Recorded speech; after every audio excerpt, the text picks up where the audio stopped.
തിരുവനന്തപുരം വിഴിഞ്ഞം മുല്ലൂർ ശാന്തകുമാരി വധക്കേസിലെ 3 പ്രതികൾക്കും വധശിക്ഷ. Neyyattinkara additional sessions കോടതിയാണ് വിധി പ്രഖ്യാപിച്ചത്. 2022 ജനുവരി 14 മുല്ലൂർ സ്വദേശി ശാന്തകുമാരി കൊല്ലപ്പെട്ടത്.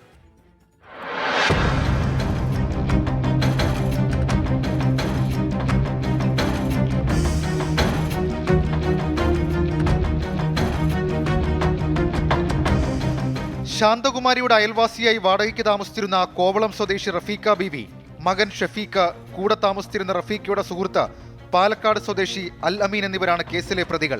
വാടക വീട് ഒഴിയുന്ന ദിവസം ഉച്ചയ്ക്ക് ശാന്തകുമാരിയെ വീട്ടിലേക്ക് വിളിച്ചു വരുത്തി സ്വർണം കവർന്ന ശേഷം തലക്കടിച്ച് കൊലപ്പെടുത്തുകയായിരുന്നു. മൃതദേഹം വീടിന്റെ മച്ചിലൊളിപ്പിച്ച ശേഷം നാടുവിടാനായിരുന്നു പ്രതികളുടെ നീക്കം. എന്നാൽ സംഭവ ദിവസം തന്നെ 3 പ്രതികളെയും പോലീസ് പിടികൂടി. കേസിൽ 34 സാക്ഷികളെയാണ് വിസ്തരിച്ചത്. കൊലപാതകം, തെളിവ് നശിപ്പിക്കൽ, കവർച്ച എന്നീ വകുപ്പുകൾ പ്രകാരമുള്ള കുറ്റങ്ങളാണ് പ്രതികൾക്കെതിരെ ചുമത്തിയത്. തുണി കൊണ്ട് കുരുക്കിട്ട് കഴുത്ത് ഞെരിച്ച ശേഷം ഇരുമ്പ് ചുറ്റിക കൊണ്ട് തലക്കടിച്ച് ശാന്തകുമാരിയെ ക്രൂരമായി കൊലപ്പെടുത്തിയെന്ന പ്രോസിക്യൂഷൻ വാദം അംഗീകരിച്ചാണ് 3 പ്രതികൾക്കും കോടതി വധശിക്ഷ വിധിച്ചത്. 2020 14-കാരിയെ കൊലപ്പെടുത്തിയതും ഇതേ സംഘമാണെന്ന് തെളിഞ്ഞിരുന്നു. ഈ കേസ് ഇപ്പോൾ വിചാരണാഘട്ടത്തിലാണ്.